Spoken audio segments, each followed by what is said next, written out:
Hello, good evening, नमस्कार। Welcome to Exampur. मैं अमित पांडे एक बार फिर से स्वागत करता हूं आपका अपने परिवार एग्जामपुर। हम हैं एग्जामपुर, कलम से क्रांति। और आज की बात करते हैं तो राज्य स्पेशल परीक्षा में जो आपके विभिन्न प्रकार के प्रश्न खास करके उत्तर प्रदेश राज्य के बारे में पूछे जाते हैं, तो उनकी यहाँ पे हम एक एक करके व्याख्या करेंगे। तो जल्दी से जल्दी आप लोग क्लास में जुड़ जाएं ताकि हर एक पहलुओं पे हम एक स्वस्थ चर्चा यहाँ पे शुरू कर पाए। विशेषतः बाग देवी की कृपा सदैव आपके ऊपर बरकरार रहे, इसी बिंदु के साथ कि सरस्वती महाभागी विद्या कमलोचने विद्या रूपा विशालाक्षी विद्या देही नमोस्तुते। कल के क्वेश्चन को रिवीजन करते हुए हम आज के प्रश्नों की श्रृंखला चालू करेंगे। तो जल्दी से जल्दी कल वाले सीरीज की यहाँ पे हम बात कर लेते हैं। निम्नलिखित में से उत्तर प्रदेश सरकार द्वारा किस योजना के तहत नदियों के किनारे बसे गांवों को शौचालय से मुक्त बनाने के लिए एक अभियान चालू किया गया था? तो आप भी जानते हैं नमामि गंगे योजना। क्या बोलते हैं? नमामि गंगे योजना। निम्नलिखित में से राष्ट्रीय वानिकी संस्थान, और राष्ट्रीय वानिकी संस्थान या जिसको कभी कभी हम राष्ट्रीय सस्य वानिकी संस्थान भी कहते हैं, तो ये आपके कहां देख मिलता है? तो ये आपके झांसी के अंतर्गत प्रमुख रूप से स्थित है। इसके अलावा कौन सा जिला मेरठ मंडल का हिस्सा नहीं है? तो मेरठ मंडल की जब बात करते हैं तो यहां पे आपका कौशाम्बी नहीं आता है। क्यों? क्योंकि इसकी जब बात करते हैं तो ये आपके प्रयागराज के अंतर्गत आता है। निम्नलिखित में से भारत के अंतर्गत आंवला उत्पादन की जब बात करें तो आंवला उत्पादन में उत्तर प्रदेश का क्या पूरा योगदान है? तो ध्यान रखिएगा 60% हिस्सा। कितना? 60% पूरे देश का आंवला आपका उत्तर प्रदेश उत्पादित करता है। उत्तर प्रदेश में पहली बार जो रेलगाड़ी चलाई गई वो आपके इलाहाबाद से कानपुर के बीच चलाई गई। पहली बात अगर देखा जाए तो प्रदेश के अंतर्गत ये रेलगाड़ी पहली बार चलाई गई। और इसकी जब बात करते हैं तो ये कब चलाई गई थी? तो ये आप भी जानते हैं सन 1859 में, क्योंकि 1853 में देश की पहली रेलगाड़ी आपके मुंबई से ठाणे के बीच चलाई गई थी। उत्तर प्रदेश का राज्य औद्योगिक विकास निगम लिमिटेड कहां पे आपको दिख मिलता है? तो आप भी जानते हैं औद्योगिक नगरी अर्थात कानपुर की जब बात करते हैं तो वहां पे उद्योग से संबंधित जो आपका निगम है वह आपको दिख मिलता है। उत्तर प्रदेश विधान परिषद के सदस्यों का कार्यकाल, इस बिंदु को विशेष ध्यान रखिएगा, विधानसभा के बारे में नहीं बल्कि विधानसभा के सदस्यों के कार्यकाल की जब बात करते हैं तो यह आपका 6 वर्ष सुनिश्चित किया गया है। भारत का पहला केंद्रीय महिला विश्वविद्यालय उत्तर प्रदेश के किस एक स्थान पर स्थित है? तो महिलाओं को लेकर के जब हम विद्यालय की बात करते हैं तो आपके लाल बरेली जिले के अंतर्गत प्रमुख रूप से स्थापित किया जा रहा है। उत्तर प्रदेश का पुराना नाम क्या है? क्या कह रहा है? उत्तर प्रदेश का पुराना नाम क्या है? तो आप भी जानते हैं उत्तर प्रदेश का पुराना नाम संयुक्त प्रांत के नाम से आपको देखने को मिलता है। 2011 की जनगणना के अनुसार उत्तर प्रदेश की जो दशकीय वृद्धि है अर्थात 10 सालों में जो ग्रोथ होती है वो आपकी कितनी है? तो आप भी जानते हैं 20.2%। शिक्षा का अधिकार कानून जो कि 2009 में आपका एक्ट बना, इसकी जब बात करते हैं तो इसको लागू कब किया गया? तो इसके अगले चरण में लागू किया गया अर्थात सन 2010 के अंतर्गत। आप भी जानते हैं बच्चों का ये मौलिक अधिकार है अनुच्छेद 21 का के अंतर्गत कि बच्चों को खास करके उनके अभिभावक के द्वारा जो बच्चे हमारे समाज के 6 से लेकर के 14 वर्ष के बच्चे हैं उनको निःशुल्क शिक्षा मुहैया कराई जाए।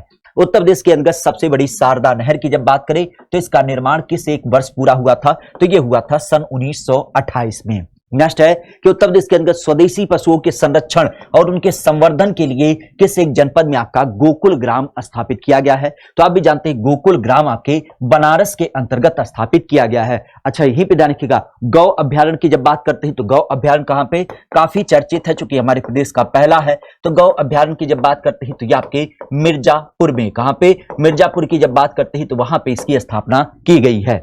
इनमें से किसका भारत के सदन में उत्तर प्रदेश में पहला स्थान है? अर्थात उत्तर प्रदेश की जब बात करते हैं तो किस मामले में उत्तर प्रदेश पहले नंबर पे है? तो आप भी जानते हैं बहुत सारी चीजों के उत्पादन में उत्तर प्रदेश पहले नंबर पे है। जहां पे गेहूं, आलू, गन्ना इनकी बात की जाए तो ये सारे उत्पादन में आपका उत्तर प्रदेश पहले नंबर पे है। इसके अलावा देखा जाए तो आपका दूध उत्पादन में भी, और दूध के अलावा देखा जाए तो यही ध्यान रखिएगा पशुधन के मामले में भी।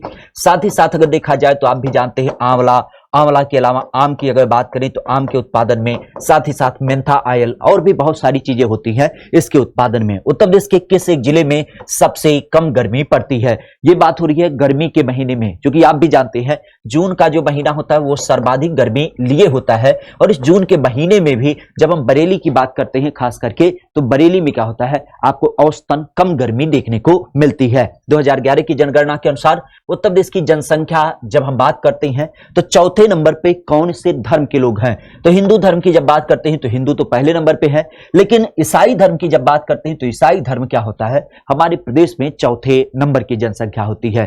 कृषि जलवायु अंचलों की जब बात करते हैं कितने क्षेत्रों में हमारे प्रदेश को डिवाइड किया गया है, तो आप भी जानते हैं कृषि जलवायु क्षेत्रों की संख्या कुल हमारे प्रदेश में 9 हो जाती है। राष्ट्रीय राजधानी दिल्ली की जब बात करते हैं तो राष्ट्रीय राजधानी के अंतर्गत शामिल कौन सा जिला ऐसा है जो कि आपके उत्तर प्रदेश से नहीं है? तो आप भी जानते हैं राष्ट्रीय राजधानी में कुल 8 जिले सम्मिलित हैं, जिनमें सीतापुर का कोई मतलब नहीं होता है, क्योंकि सीतापुर तो लखनऊ के पास स्थित है। बाकी सारे आपके राष्ट्रीय राजधानी अर्थात एनसीआर में सम्मिलित हैं। एनसीआर की जनगणना के अनुसार 2011 की जनगणना के अनुसार न्यूनतम जनसंख्या वाला जिला कौन सा है? तो न्यूनतम, अगर जो हम जनघनत्व की बात करते हैं तो जनघनत्व कहां से, जनघनत्व की जब बात करते हैं तो जनघनत्व न्यूनतम आपका ललितपुर में होता है, लेकिन जनसंख्या की जब बात करते हैं तो आपका कहां से, ये आपके महोबा से आपको मिलता है। अभी सर्वाधिक की अगर बात की जाए तो ये भी ध्यान रखिएगा, आपका प्रयागराज, अर्थात प्रयागराज में सबसे ज्यादा जनसंख्या, और महोबा की जब बात करें तो यहां पे सबसे कम जनसंख्या। 19 जनवरी 2019 को मुख्यमंत्री जी के द्वारा एक पर्व आयोजित किया गया, आयुर्वेद पर्व। इस पर्व की जब बात करते हैं तो इसका उद्घाटन कहां हुआ? तो आप भी जानते हैं कानपुर के अंतर्गत। इसकी अगर बात करें तो आप भी जानते हैं झांसी में एक महोत्सव मनाया जाता है जिसको हम आयुर्वेद महोत्सव कहते हैं। तो दोनों का अंतर ध्यान रखिएगा, आयुर्वेद महोत्सव झांसी में है और आयुर्वेद पर्व आपके कानपुर में आयोजित किया गया। किस नदी का संस्कृत में नाम क्या है? आपका बेत्रवती नाम है। तो बेतवा नदी की जब बात करते हैं जो कि जानापाव की पहाड़ी से निकलती है तो इसको हम बेत्रवती नदी कहते हैं। उत्तर प्रदेश में कितने न्यायिक जिलों में बांटा गया है? तो न्यायिक जिलों की जब बात करते हैं उत्तर प्रदेश के, तो उत्तर प्रदेश को कुल 46 न्यायिक जिलों में डिवाइड किया गया है। उत्तर प्रदेश के संदर्भ में देखा जाए तो सर्वश्रेष्ठ झांकी का जो पुरस्कार दिया गया 26 जनवरी के दिवस में, तो 26 जनवरी की जब बात करते हैं तो 26 जनवरी की जो झांकी दी गई थी वो आप भी जानते हैं कि उत्तर प्रदेश राज्य के झांकी को पहला पुरस्कार दिया गया था। उत्तर प्रदेश के किस एक शहर में सूचना केंद्र आपको मिलता है? जब हम इंफॉर्मेशन सेंटर की बात करते हैं तो ये आपके राजधानी लखनऊ के अंतर्गत। कहां पे? राजधानी लखनऊ की जब बात करें तो यहां पे आपका सूचना केंद्र बुद्धा इंटरनेशनल सर्किट, इसके बारे में हमने पूछा था, कमेंट में बहुत सारे लोगों ने जवाब दिया। अगर इसकी बात कर रही तो ये आपके यहाँ पे ग्रेटर नोएडा में। कहां पे?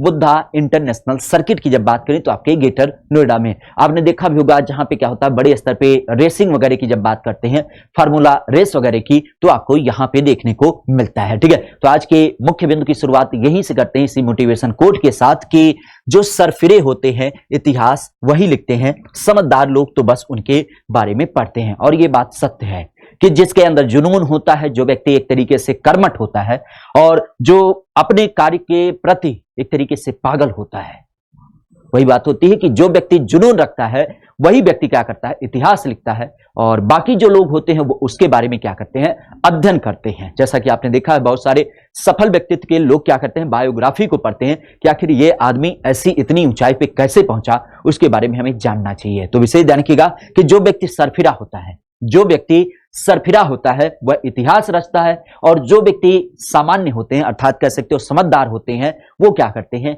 वो उनके बारे में पढ़ते हैं। तो इस चीज को खासा ध्यान रखिएगा। चलिएगा आज के प्रश्नों की शुरुआत करते हैं कि निम्नलिखित में से मापन प्रणाली के अनुसार, जनरली आप भी जानते हैं हमारे यहाँ पे भू मापन की बात की जाती है, और इस मापन प्रणाली के अनुसार एक गज की जब बात करते हैं तो एक गज कितने मीटर के बराबर होता है?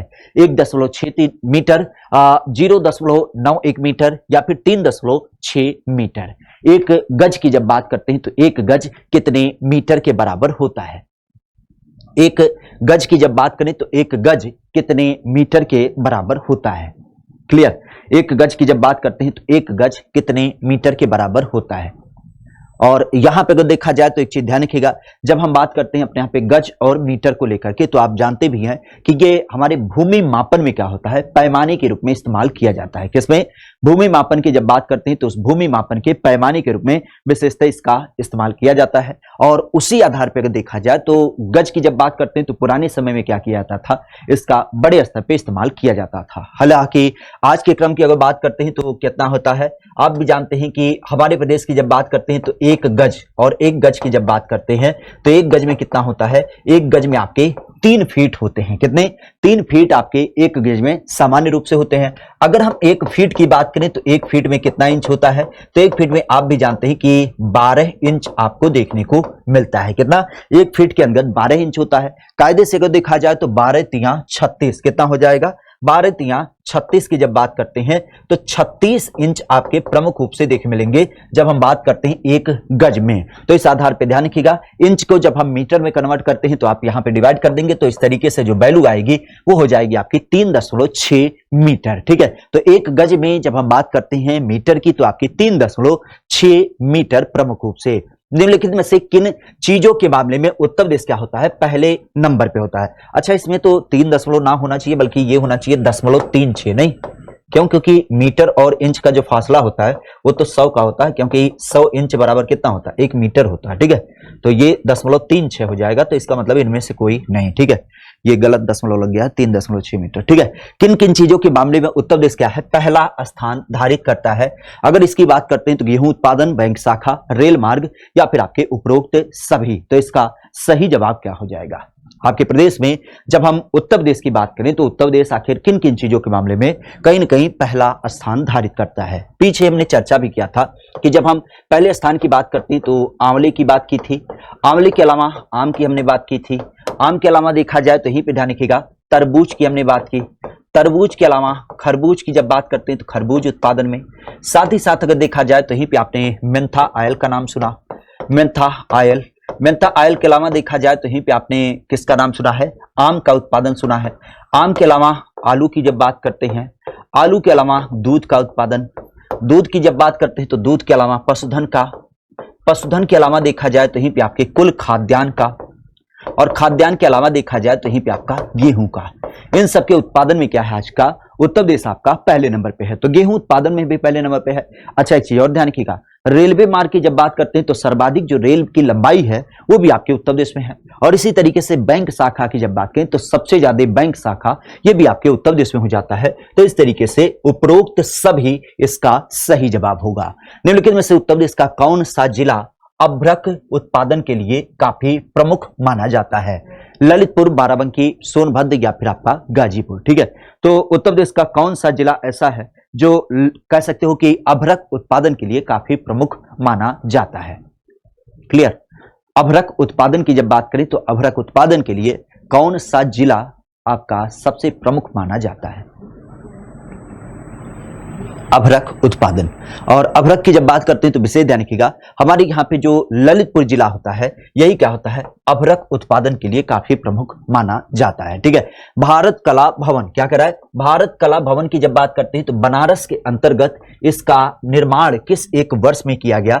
सन 1926 में, सन 1920 में, सन 1960 में या फिर आपके 2100 में। तो भारत कला भवन की जब बात करते हैं तो ये प्रमुख रूप से कब आपका विकसित किया गया? भारत कला भवन की जब बात करते हैं तो आप भी जानते हैं हमारे यहाँ पे जो ललित कलाएं होती हैं, कौन सी? ललित कला। और ललित कला के पर्याय के रूप में अगर देखा जाए तो जैसे आपने देखा होगा कि जैसे कोई बढ़ई है, कोई सुनार है, कोई लुहार है, तो ये सब जब कोई काम करते हैं तो वो इसी आधार पे काम करते हैं। तो उनके कला को विकसित करने के लिए यह भवन आपका स्थापित है। विशेष ध्यान रखिएगा, जब हम संगीत और संस्कृति की बात करें और संस्कृति के अलावा कला की बात की जाए तो इन सब के ऊपर आधारित जितने भी केंद्र है वह अधिक मात्रा में या तो आपके लखनऊ में है या तो आपके प्रयागराज में है। लेकिन हमारे प्रदेश का जब भारत कला भवन की बात आती है तो आपके कहां पे? यह आपके बनारस में स्थित है और इसकी स्थापना सन 1920 में की गई थी। विशेष ध्यान रखिएगा, इसी के अलावा हमने कई बार चर्चा किया है कि भारत माता मंदिर, क्या नाम है? भारत माता मंदिर। और भारत माता मंदिर की जब बात करते हैं तो ये भी आपके यही बनारस के अंतर्गत ही आपको देखने को मिलता है। ठीक है, साथ ही साथ बीएचयू की जब बात करते हैं तो बीएचयू का नाम भी ध्यान रखिएगा, क्यों? क्योंकि इसकी स्थापना सन 1916 में मदन मोहन मालवीय के द्वारा किया गया था। और यहीं पर देखा जाए तो संपूर्णानंद के द्वारा आपके प्रदेश का पहला संस्कृत विश्वविद्यालय क्या होता है? पहला संस्कृत विश्वविद्यालय की जब बात करते हैं तो ये भी आपके डॉक्टर संपूर्णानंद के द्वारा यही बनारस पे आपका स्थापित किया गया है। ठीक है, उत्तर प्रदेश के राजकीय खेल की जब बात करते हैं तो उत्तर प्रदेश का जो राजकीय खेल है उसका नाम क्या है? कबड्डी, हॉकी, क्रिकेट या फिर बैडमिंटन। ठीक है, राजकीय खेल तो यहाँ पे आपको पता होना चाहिए कि उत्तर प्रदेश में जब हम राजकीय शब्द का इस्तेमाल करते हैं तो राजकीय में कुछ चीजें आपकी महत्वपूर्ण होती हैं। जैसे सबसे प्रमुख होता है चिन्ह। तो चिन्ह की जब बात करते हैं तो आपने सुना भी है कि एक वृत्त में तीर धनुष, तीर धनुष के बाद आपके दो मछली और दो मछली के बाद एक आपकी गहरी पट्टी, ये आपका चिन्ह होता है।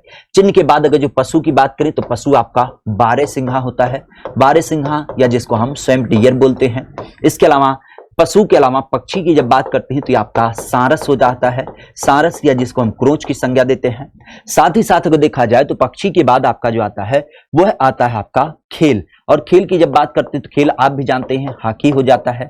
साथ ही साथ अगर जो हम यहीं पे फूल की बात करें तो ये क्या होता है, यह आपका पलाश हो जाता है। कौन सा, पलाश की जब बात करते हैं तो पलाश प्रमुख रूप से। फूल के अलावा अगर जो यहीं पे बात की जाए मिठाई की तो आप भी जानते हैं मिठाई होती है आपकी जलेबी, क्या होती है, जलेबी। साथ ही साथ अगर देखा जाए तो यहीं पे ध्यान रखिएगा वृक्ष की जब बात करते हैं तो वृक्ष आप भी जानते हैं अशोक, क्या नाम है, अशोक नाम के पौधे की जब बात करें तो ये वृक्ष हो जाता है। और यहीं पर अगर जो हम भाषा की बात करें तो भाषा के रूप में दो होती हैं, एक होती है हिंदी भाषा, और हिंदी की जब बात करते हैं तो उसको सन 1947 में एक्सेप्ट किए, जबकि उर्दू की जब बात करते हैं तो उर्दू भाषा सन 1989 में क्या किया गया, इसको एक्सेप्ट किया गया। तो ये सारी चीजें विशेष ध्यान रखिएगा। राजकीय खेल हमारे प्रदेश की क्या होती है, हॉकी हो जाती है। खासा आप भी जानते हैं हॉकी के जादूगर मेजर ध्यानचंद की जब बात करते हैं तो ध्यानचंद का जन्म भी क्या हुआ है, आपके उत्तर प्रदेश में हुआ है। कहां पे, आपके प्रयागराज में। कहां पे, प्रयागराज की जब बात करते हैं तो वहां पे इनका जन्म हुआ है। विशेष से ध्यान रखिएगा 29 अगस्त, कब, 29 अगस्त की जब बात करते हैं तो इस टाइम पे इनका जन्म दिवस मनाया जाता है। एक महत्वपूर्ण सूचना ध्यान रखिएगा कि पहले हमारे देश में खेल के संबंध में एक बहुत बड़ा अवार्ड दिया जाता था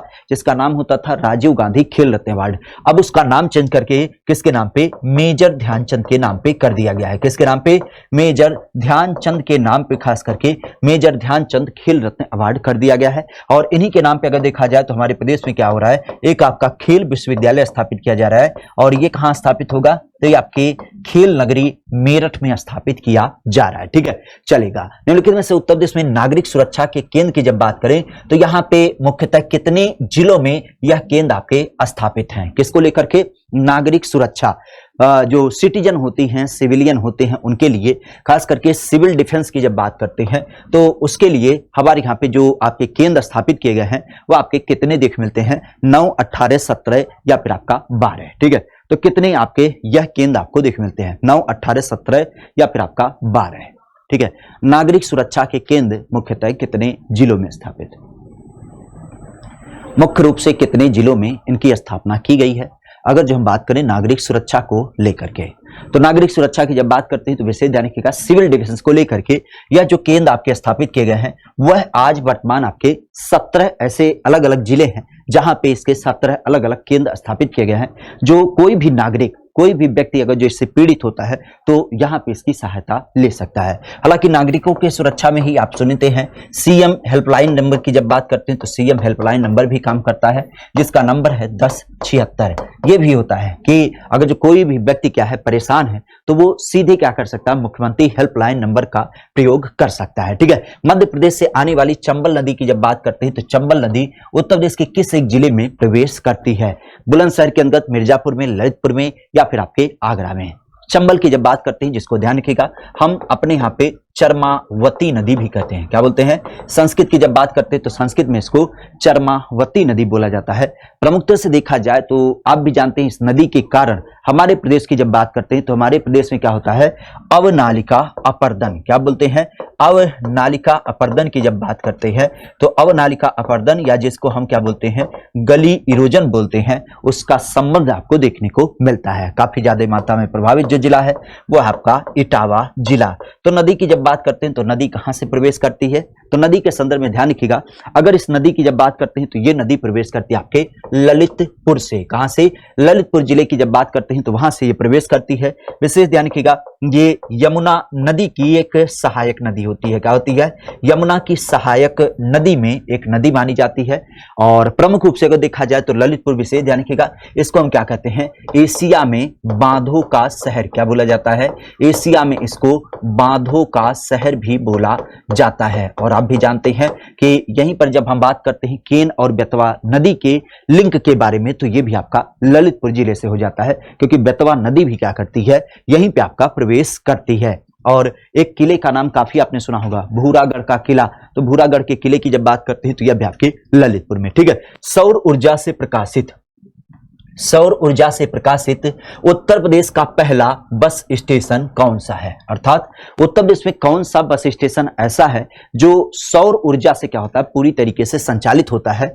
कानपुर बस अड्डा, मेरठ बस अड्डा, गोरखपुर बस अड्डा या फिर कैसरबाग बस अड्डा। क्योंकि सोलर ऊर्जा की बात की तो आपको बताना होना चाहिए कि पहली बार सौर संयंत्र हमारे प्रदेश में कहां पे लगाया गया। तो सौर संयंत्र की जब बात करते हैं तो आप भी जानते हैं अलीगढ़ के अंदर। कहां पे? अलीगढ़ की जब बात करते हैं तो यहां पहली बार सौर संयंत्र लगाया गया। इसके अलावा हमारे प्रदेश का तैरता हुआ सौर संयंत्र कहां पे है? तो आप भी जानते हैं रिहंद सागर में, जो आज आपके सोनभद्र में पड़ता है। इसके अलावा अगर हम बात करते हैं शीत भंडार गृह, तो शीत भंडार गृह जो कि आपके सौर ऊर्जा से चलता है। अगर इसकी बात करते हैं तो ये कहां पे? यह आपके इटावा जिले के अंदर, ठीक है। इसके अलावा इफ्को की जब बात करते हैं तो इफ्को ने सहकारिता के ऊपर आधारित करते हुए एक आपका सौर ऊर्जा संयंत्र लगाने की बात की। तो ये कहां पे? ये आपके आंवला में। प्रदेश का सबसे बड़ा कहां पे स्थापित किया जा रहा है? तो सबसे बड़ा जो आपका स्थापित किया जा रहा है वो अगर देखा जाए तो वो आपके झांसी के अंतर्गत देखने को मिलेगा। कहां पे? झांसी की जब बात करते हैं तो झांसी में आपका क्या होगा? यह आपका प्रमुख रूप से सौर संयंत्र स्थापित होगा, जो कि अब तक का सबसे बड़ा सौर ऊर्जा संयंत्र प्रमुख रूप से देखने को मिलेगा। और एक गांव भी हमने बताया था, रामपुरा गांव। रामपुरा गांव की जब बात करते हैं तो रामपुरा गांव एक ऐसा गांव है देश का जिसने खुद का क्या किया है, अपना खुद की लाइट को व्यवस्थित करने के लिए इसने पूरी तरीके से गांव व्यवस्था में सौर संयंत्र लगाया है, ठीक है। तो रामपुरा गांव की जब बात करते हैं तो देश का एक ऐसा गांव जिसने खुद के कह सकते हो कि जो उनके पास पैसा होता है या लोगों की सहमति के आधार पे इन्होंने खुद का क्या किया, सौर संयंत्र स्थापित किया, जिसके माध्यम से पूरे गांव की बिजली ये आपका उत्पादित करते हैं। बस अड्डे की जब बात करते हैं तो हमने कई बार चर्चा किया कैसरबाग बस अड्डा, जो कि आज आपके लखनऊ में है। कहां पे? लखनऊ की जब बात करते हैं तो लखनऊ में कैसरबाग बस अड्डा, ठीक है। नेक्स्ट क्वेश्चन है कि निम्नलिखित में से उत्तर प्रदेश से गुजरने वाला सबसे लंबा राष्ट्रीय राजमार्ग क्या है? सबसे लंबा राष्ट्रीय राजमार्ग की जब बात करते हैं तो ये उत्तर प्रदेश का कौन सा है?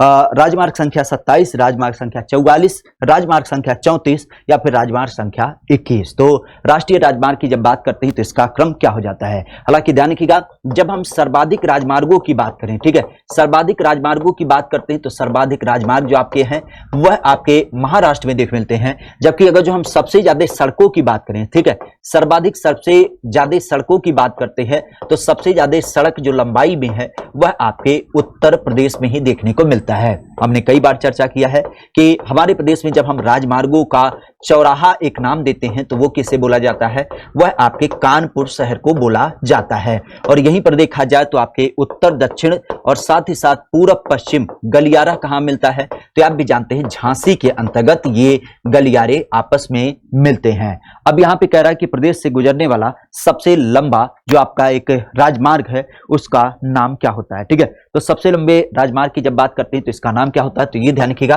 राष्ट्रीय राजमार्ग संख्या 27 की जब बात करें तो यह हमारे प्रदेश से गुजरने वाला सबसे लंबा राजमार्ग होता है। 2011 की जनगणना के अनुसार उत्तर प्रदेश के अंतर्गत कुल जनसंख्या में कार्यशील जनसंख्या कितने परसेंट है? अर्थात जाहिर सी बात है, जो हमारे प्रदेश की टोटल जनसंख्या सभी काम ना करते हैं, उसमें से कुछ ही लोग काम करते हैं, कुछ लोग किसी दूसरे के ऊपर डिपेंड होते हैं। इवन देखा जाए जैसे महिलाओं की बात की जाए, छोटे छोटे बच्चे जो होते हैं वो भी किसी पे डिपेंड होते हैं। तो ओवरऑल अगर देखा जाए तो ओवरऑल टोटल जनसंख्या कार्य नहीं करती है, कुछ ही लोग कार्य करते हैं। तो वही कह रहा है कि कार्यशील जनसंख्या कितने परसेंट आपकी है? क्या 45% है, 36.9% है, 32.9% है, या फिर इनमें से कोई नहीं, ठीक है। तो कार्यशील जनसंख्या की जब बात करते हैं तो ये आपके प्रदेश में कितनी देखने मिलती है? ओवरऑल टोटल जनसंख्या तो आप भी जानते हैं कितनी है, 19,98,12,341 है। और इसमें भी अगर जो देखा जाए तो आप भी जानते हैं ज्यादा मात्रा में जनसंख्या अर्थात 58.3% जनसंख्या क्या होती है, सॉरी 59.3% जनसंख्या आपकी किस में सम्मिलित है? यह आपके खेती बाड़ी अर्थात कृषि कार्य में सम्मिलित है। दूसरे भाग की अगर बात करते हैं तो दूसरी भाग आपकी हथकरघा में सम्मिलित है। लेकिन इसमें अगर जो देखा जाए तो जो मुख्य रूप से काम करने वाले लोग होते हैं उनकी संख्या क्या होती है? तो उनकी संख्या टोटल जनसंख्या की 36.9% हो जाती है। क्योंकि आप भी जानते हैं जो बुजुर्ग होंगे वो नहीं कार्य करेंगे, बच्चे होंगे वो नहीं कार्य करेंगे, अधिकतर महिलाओं की जब बात करते हैं, हालांकि सामान्य रूप से अब तो महिलाएं कार्य कर रही हैं, लेकिन अधिकतर महिलाओं की जब बात करते हैं तो वो भी नहीं काम करते हैं। इवन आपने देखा होगा बहुत सारे घरों में कि 4-5 लोग रहते हैं तो उसमें से केवल 2-3 लोग ही कार्य करते हैं, बाकी 2-3 किसी के ऊपर डिपेंड रहते हैं। तो इस कारण से 36.9% जनसंख्या ही क्या होती है, हमारी कार्यशील है। ठीक है, नेक्स्ट क्वेश्चन है कि किस एक वर्ष उत्तर प्रदेश सरकार के द्वारा हस्तशिल्प प्रोत्साहन नीति को लागू किया गया। चूंकि आप भी जानते हैं हमारा प्रदेश जो है वो हैंडीक्राफ्ट अर्थात जो हस्तशिल्प होते हैं इसके विभिन्न उत्पाद को कहीं न कहीं उत्पादित करने के मामले में काफी महत्वपूर्ण स्थिति रखता है, और इसी कारण से सरकार ने सोचा कि कैसे हम विश्व पटल पे इन हस्तशिल्प उत्पादों को ले जाएं, उसके लिए इससे प्रोत्साहन नीति को चालू किया गया। क्योंकि हमारे जो हस्तशिल्प बनते हैं ना, जैसे मान लेते हैं यही ग्लास है, अब ये ग्लास अगर जो फैक्ट्री में बनेगा तो इस ग्लास को फैक्ट्री में बनाने की ज्यादा मात्रा में पैसे ना खर्च करने पड़ेंगे। लेकिन अगर जो कोई व्यक्ति लोकल आइटम, जैसे फिरोजाबाद में कांच नगरी की बात करते हैं, वहां पे अगर जो कोई इसको बनाएगा तो उसकी मजदूरी, उसके कास्ट और बहुत सारी चीजें उसमें जुड़ती चली जाती हैं, तो ये महंगा होता चला जाता है। और इसी कारण से आपने देखा है कि जो हस्तशिल्प उत्पाद होते हैं वो काफी महंगे होते हैं, तो लोग बचते हैं। लोगों का चूंकि वही है कि आमदनी अठन्नी खर्चा रुपया, तो वो चाहते कम पैसे में ज्यादा चीजें मिल जाए, तो इस कारण से वो इस तरीके से चीजों का इस्तेमाल नहीं करते हैं और सस्ती वाली चीजों का ज्यादा मात्रा में इस्तेमाल करते हैं। और इसी कारण से ये हस्तशिल्प हमारा डाउन होता चला गया, लोग बेरोजगार होते चले गए। इस संस्कृति की जब बात करते हैं तो ये लगभग समाप्त होती चली गई। तो सरकार ने कहा कि कोई दिक्कत ना, हम यहाँ पे कुछ सब्सिडी देंगे, हम प्रोत्साहन देंगे और आपके प्रोडक्ट को बड़े मार्केट तक पहुंचाएंगे। तो इसके लिए एक प्रोत्साहन नीति लागू की गई 2014, 2017, 2018 या फिर 2020 में। तो कब ये हमारे यहाँ पे नीति लागू की गई थी, तो इसका ध्यान रखिएगा 2017 में। कब? 2017 की जब बात करते हैं तो हस्तशिल्पियों के लिए हस्तशिल्प प्रोत्साहन नीति लागू की गई। निम्नलिखित में से किस एक वर्ष हमारे यहाँ पे जब हम मत्स्य पालन की बात करते हैं तो इस मत्स्य पालन को खेती बाड़ी के संदर्भ में कृषि का दर्जा दिया गया। क्योंकि मछली पालन की जब बात करते हैं तो आप भी जानते हैं कि मत्स्य विभाग की स्थापना सन 1966 में की गई थी। किसकी? मत्स्य विभाग की स्थापना। लेकिन विभाग के रूप में जब इसकी स्थापना की गई तो आप भी जानते हैं कि मछली हमारे यहाँ पे 2 प्रकार से उत्पादित होती है। एक होती है कहीं न कहीं कह सकते हो कि मीठे पानी वाली मछली, और एक होती है आपकी कहीं न कहीं कह सकते हो कि खारे पानी वाली मछली। मीठे पानी वाली मछली को हम अंतरस्थलीय मछली कहते हैं, और जबकि खारे पानी वाली की जब बात करते हैं तो आपके समुद्री मछलियां हो जाती हैं।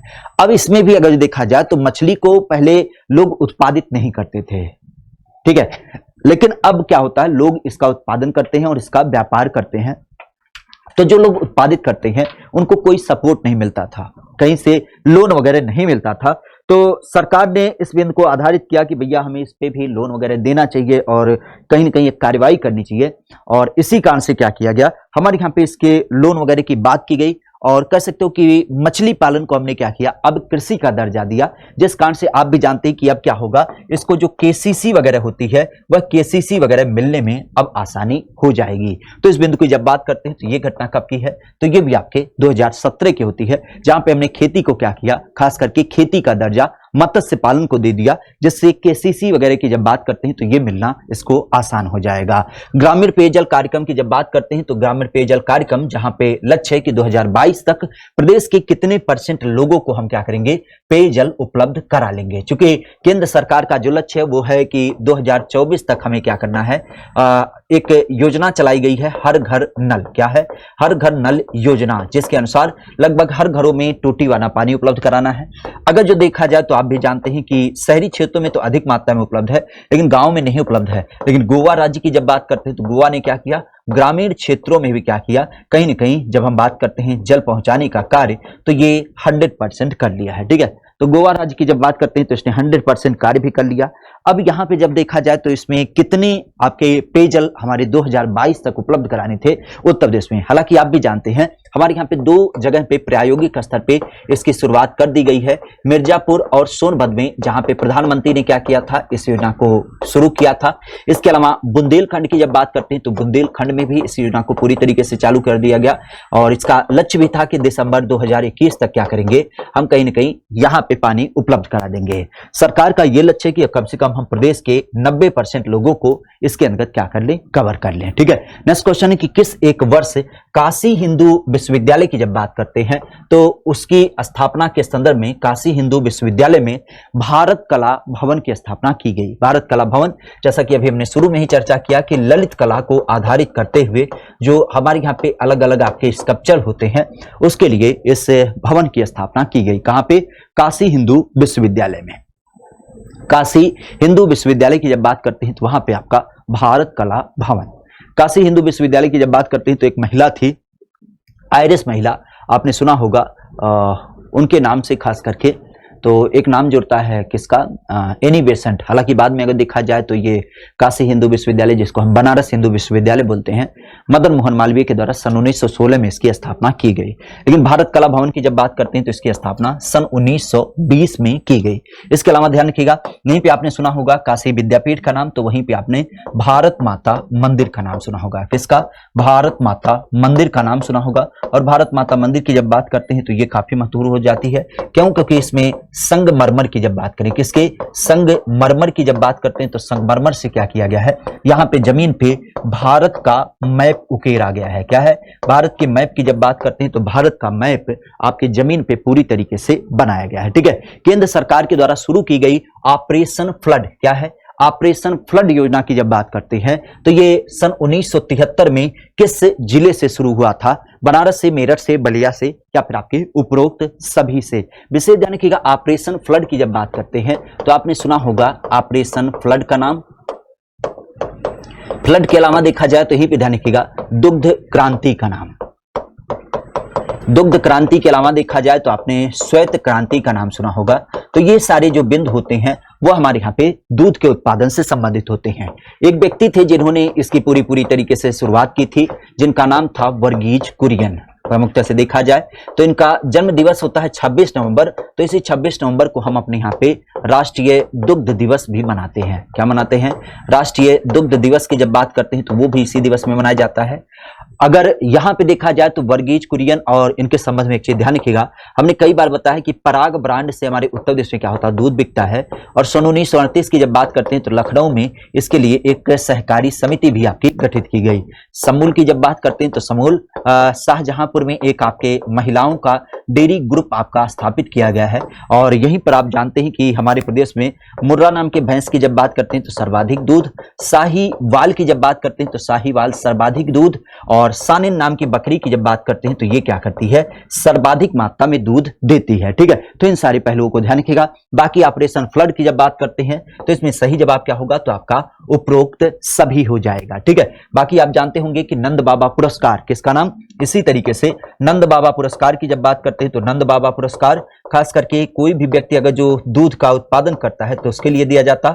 और इसी तरीके से गोकुल पुरस्कार की जब बात करते हैं तो गोकुल पुरस्कार भी क्या होता है, हमारे यहाँ पे कोई भी व्यक्ति अगर जो ज्यादा मात्रा में दूध उत्पादित करता है तो उसको दिया जाता है। ठीक है, विशेष ध्यान रखिएगा। अभी तक अगर जो आपने टेस्ट वाले नहीं ज्वाइन किया तो इस टेस्ट वाले को जरूर ज्वाइन करिएगा। नेक्स्ट क्वेश्चन है कि उत्तर प्रदेश के अंतर्गत जब हम बात करते हैं सबसे कम नम भूमि वाला जिला कौन सा है, क्या करा, सबसे कम नम भूमि वाला जिला। हालांकि वैसे आप जानते होंगे, ठीक है, नम भूमि या फिर जिसको हम आर्द्र भूमि कहते हैं, आर्द्र भूमि भी कहा जाता है, जिसको सामान्य रूप से हम वेटलैंड की संज्ञा देते हैं। क्या बोलते हैं, वेटलैंड की संज्ञा देते हैं। आप भी जानते हैं अंतरराष्ट्रीय स्तर पे जब हम वेटलैंड दिवस की बात करें, आर्द्र भूमि दिवस की बात करें तो ये कब मनाया जाता है, तो आपके 2 फरवरी को मनाया जाता है। कारण क्या था, क्योंकि 2 फरवरी के दिवस में ईरान में एक जगह पड़ता है जिसका नाम है रामसर, और रामसर में एक संधि हुई थी, एक समझौता हुआ था अलग अलग लोगों के बीच में कि हमारे प्रदेश में जो वाटर लैंड होता है या फिर जो वेटलैंड होता है, जो कह सकते हो वाटर बॉडीज होती हैं, उसको कैसे सुरक्षित और संरक्षित रखें, क्योंकि ग्राउंड वाटर को रिचार्ज करने में इसकी महत्वपूर्ण भूमिका होती है। तो इस कारण से इसके साफ सफाई और इसके पर्यावरण, इसके स्वास्थ्य के ऊपर पूरा ध्यान रखा जाए, तो उसके लिए रामसर संधि प्रमुखता से की गई थी। अगर जो देखा जाए तो इस संधि के अनुसार अलग अलग लोकेशन के अलग अलग स्थल चयनित किए जाते हैं।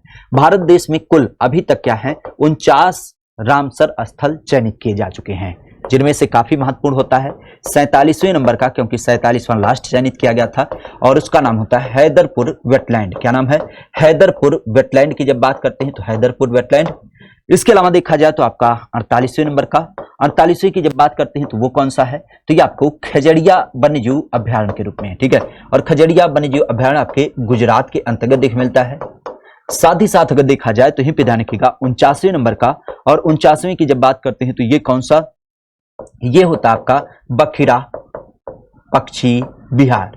और बखिरा पक्षी विहार की जब बात करते हैं तो ये कहां पड़ता है? ये आपके संत कबीर नगर जिले में पड़ता है। देश के संदर्भ में तो 49 रामसर साइट हो गए हैं, लेकिन अगर जो हम उत्तर प्रदेश की बात करें तो उत्तर प्रदेश में कुल अभी तक क्या है? 10 रामसर स्थल हैं। और देश में ध्यान रखिएगा, ये कह सकते हो कि देश में सर्वाधिक है। क्या है? देश के अंदर देखा जाए तो देश में सर्वाधिक अगर जो कहीं पे है तो आपके उत्तर प्रदेश में आपको देखने को मिलता है। सबसे ज्यादा आर्द्रभूमि की जब बात करते हैं तो वो कहां पे है? तो ये भी ध्यान रखिएगा, सोनभद्र जिले की जब बात करते हैं, क्योंकि सोनभद्र में आप भी जानते हैं कि वनावरण भी सबसे ज्यादा है। और वनावरण के अलावा अगर देखा जाए तो यहीं पे आपने सुना होगा, इसको हम उत्तर प्रदेश का स्विट्जरलैंड भी कहते हैं। क्यों? क्योंकि झरने, पौधे, वन और प्राकृतिक पर्यावरण की जब बात करते हैं तो इसकी मात्रा सबसे ज्यादा होती है, तो इसको उत्तर प्रदेश का स्विट्जरलैंड भी बोला जाता है। लेकिन सबसे कम की जब बात करते हैं तो ये कहां पे है? तो ये आपके बागपत और हाथरस, अर्थात उपरोक्त दोनों की जब बात करते हैं तो वहां पे क्या हो जाती है? इनकी संख्या प्रमुख रूप से देखने को मिलती है। निम्नलिखित में से बाजरा उत्पादन अगर जो देखा जाए तो बाजरा जनरली आप भी जानते हैं जिसको हम मिलेट बोलते हैं, इसकी अगर बात करते हैं तो इसके उत्पादन में उत्तर प्रदेश का देश में कौन सा स्थान है? ठीक है, बाजरा के उत्पादन में, ठीक है। जनरली मिलेट या जिसको हम कभी कभी मोटे अनाज के रूप में भी इंगित करते हैं, किसके रूप में? मोटे अनाज के रूप में, ठीक है। मोटे अनाज की जब बात करते हैं तो मोटे अनाज के रूप में जब हम बाजरा की बात करते हैं तो बाजरा उत्पादन में हमारे उत्तर प्रदेश का कौन सा स्थान है?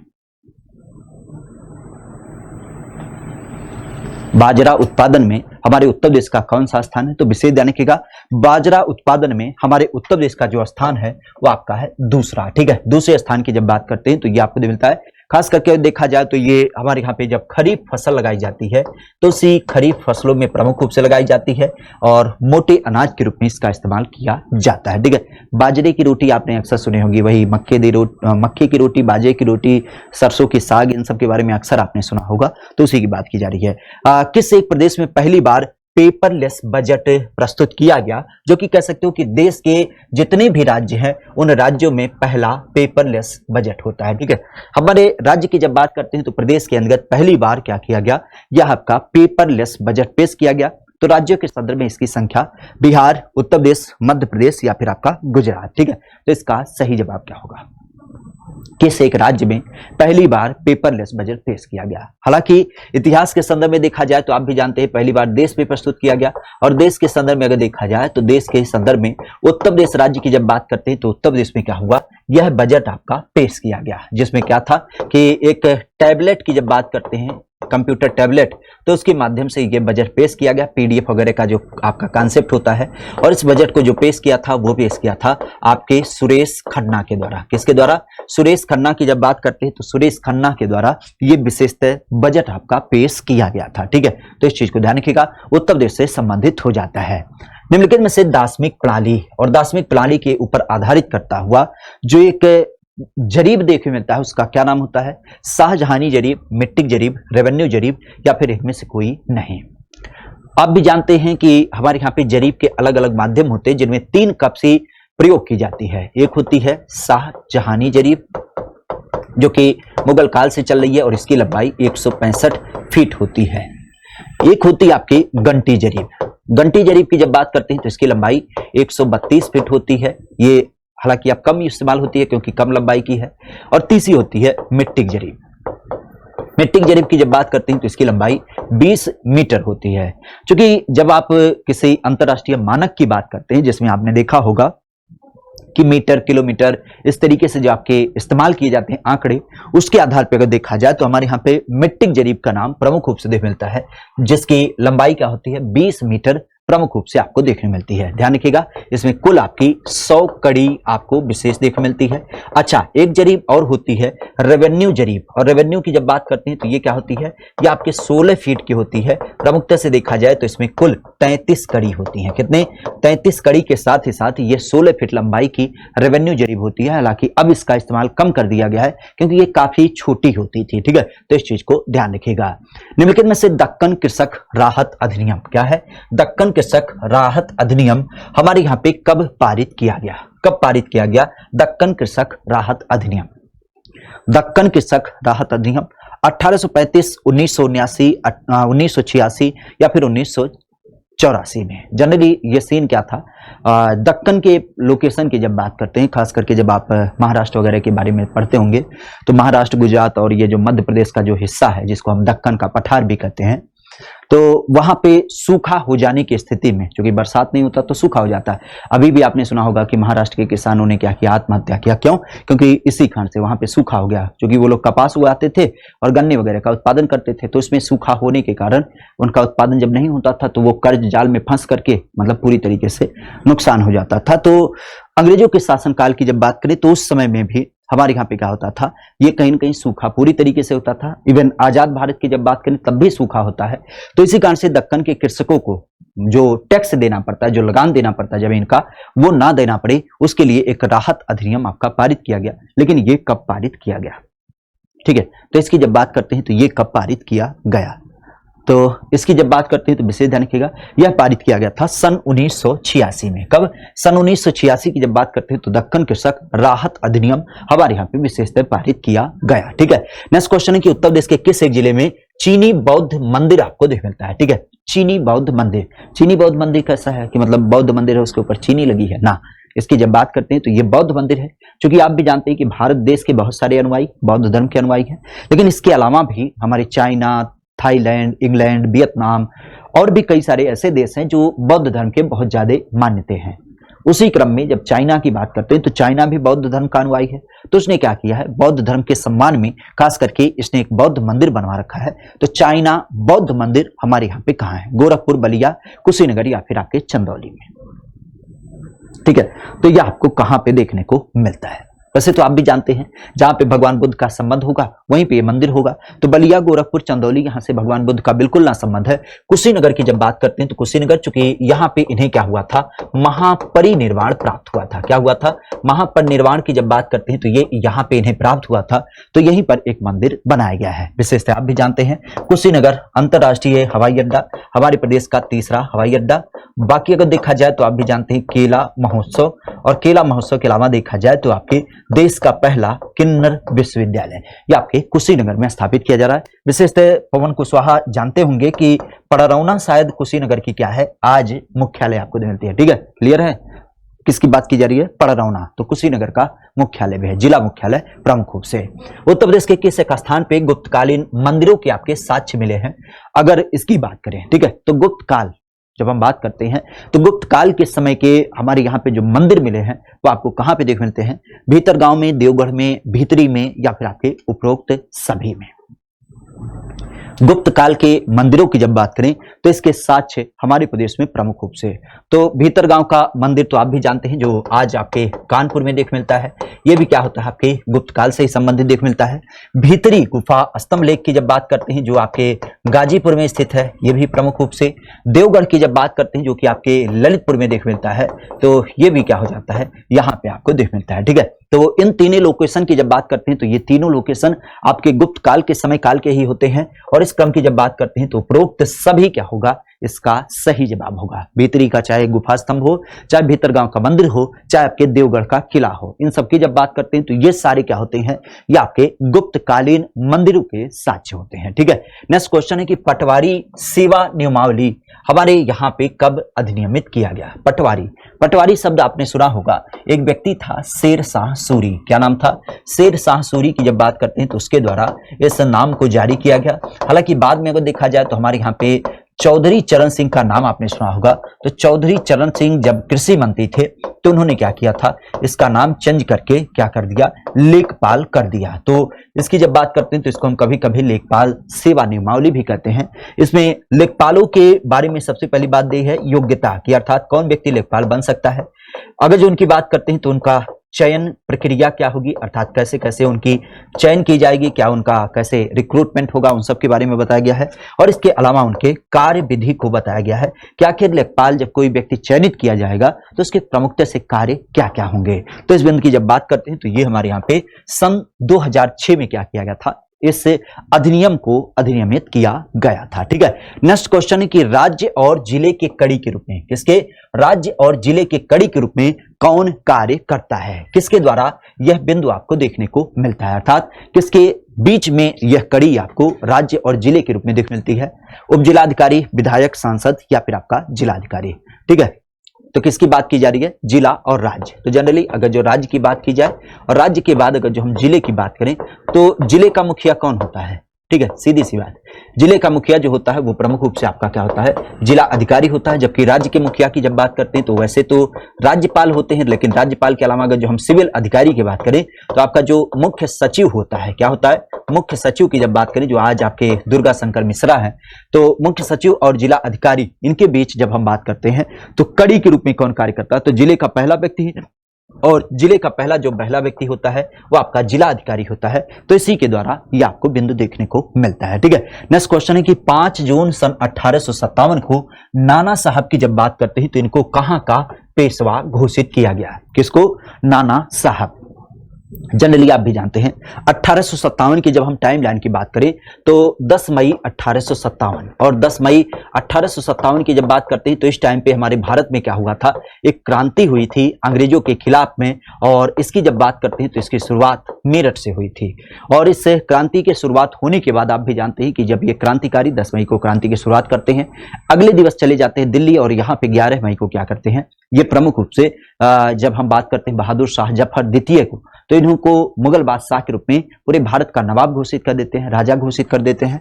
और उसी तरीके से अलग अलग लोकेशन में भी क्या किया जाता है, ब्रिटिश भारत के संदर्भ में कह सकते हो कि अंग्रेजों को पद से विमुक्त करके और भारतीयों ने शासन ग्रहण कर लिया था, जिसके अंतर्गत 5 जून 1857 को नाना साहब को भी पेशवा घोषित किया जाता है, जो कि आपके कहां से संबंधित, तो आपके कानपुर से संबंधित होते हैं। कहां से, कानपुर की जब बात करते हैं तो कानपुर से संबंधित हो जाते हैं। और इनके सिपाही तो आप भी जानते हैं तात्या टोपे, क्या नाम होता है, तात्या टोपे की जब बात करते हैं तो ये इनके सिपाही के रूप में। ठीक है, नेक्स्ट क्वेश्चन है कि उत्तर प्रदेश के अंतर्गत जब हम केंद्रीय मेडिकल कॉलेज की बात करें तो केंद्रीय मेडिकल कॉलेज कहां पे स्थित है, केंद्रीय मेडिकल कॉलेज। जनरली आप भी जानते हैं राज्य सरकार अलग अलग लोकेशन में क्या करती है, मेडिकल कॉलेज स्थापित करती है।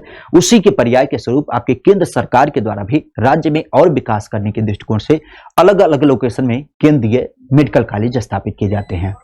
अगर इसकी बात करते हैं तो ये प्रमुख रूप से बनारस, अलीगढ़, इसके अलावा क्या हो जाएगा, वाराणसी। हालांकि ये दोनों तो ऑप्शन एक ही है, बनारस और वाराणसी, कोई अंतर ना है, लेकिन फिर भी अगर जो इस बनारस को हम काट दें तो आपका बनारस और अलीगढ़ अर्थात ए और बी दोनों में क्या है, आपका केंद्रीय मेडिकल कॉलेज है। ठीक है, नेक्स्ट क्वेश्चन है कि निम्नलिखित में से क्या करा है, निम्नलिखित में से हाल ही में टाटा पावर रेंजर एनर्जी के द्वारा उत्तर प्रदेश में 50-50 मेगावाट की 2 परियोजनाओं का विकास करने का एक घोषणा किया गया। अगर इसकी बात करते हैं तो ये कहां पे आपका स्थापित होगा, किसके द्वारा, टाटा परियोजना की जब बात करते हैं टाटा पावर रेंजर के द्वारा, तो हमारे उत्तर प्रदेश में 50-50 मेगावाट की 2 विशेष परियोजनाओं को लागू करने की बात की गई। तो ये कहां पे, प्रयागराज, बांदा, उपरोक्त दोनों या फिर इनमें से कोई नहीं। इसका जवाब आप क्या करेंगे, कमेंट बॉक्स में करके बताएंगे। ठीक है, तो कमेंट में इसके जवाब के बारे में हम आपका प्रतीक्षा करेंगे। बाकी क्लास के बारे में कोई भी संशय होता है तो उसे भी कमेंट बॉक्स में बताइएगा। कोई नई सूचना होती है तो उसे भी बताने की पूरी कोशिश करें। उम्मीद करते हैं कि आज की क्लास आपको पसंद आई होगी।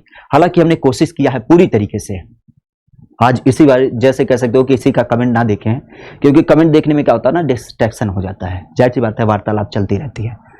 कल शायद कुछ ज़्यादा हो गया था तो इस कारण से कल की क्लास भी हमें लगता है कुछ लंबी खिंच गई थी और ज़्यादा एक्सप्लेनेशन भी ना हो पाता है उस कारण से। और यही सीन होता है कि मतलब क्वेश्चन पूरी तरीके से संतुष्ट ना होते, ना तो आप ना तो हमारा भी मन मानता। तो हमने सोचा कि केवल पूरा क्लास के ऊपर फोकस रहेंगे, बाकी आपकी कोई बात होती है तो आप कमेंट करके बताएंगे, हम उसका समुचित जवाब यहाँ पे देने की कोशिश करेंगे। स्पीड उम्मीद करते हैं आज वाली स्पीड बिल्कुल सही रही होगी, क्योंकि जनरली क्या होता है कि कल की स्पीड तो कायदे की स्पीड थी, हमें दिखा था, तो आज की स्पीड तो सही रही, हमें पता है, इसमें कोई संशय नहीं, क्योंकि हम तो अपनी स्पीड देख रहे हैं ना किस तरीके से। आज कोई लेट लतीफी ना है, बिल्कुल एकदम कायदे से समय पूर्वक आपकी क्लास कंप्लीट हो गई। तो कोई भी समस्या होती है तो आप जरूर कमेंट बॉक्स में बताइएगा, बाकी कमेंट में इस क्वेश्चन का भी जवाब करिएगा। क्लास कैसी लगी इसे जरूर बताइएगा। टेस्ट वाले नहीं ज्वाइन किया तो इसे भी ज्वाइन कर लीजिए। बाकी इस क्लास की पीडीएफ प्राप्त करनी है तो एग्जामपुर का ऐप डाउनलोड करिए, फ्री कोर्स में आपका अपना कोर्स चयन करिए, वहां पे आपकी ये पीडीएफ प्राप्त हो जाएगी। आज के लिए इतना ही, thank you, all the best, bye bye, take care, good night, शुभ रात्रि। हेलो दोस्तों, होली का त्योहार आपके लिए लेकर आया है खुशियों की बहार।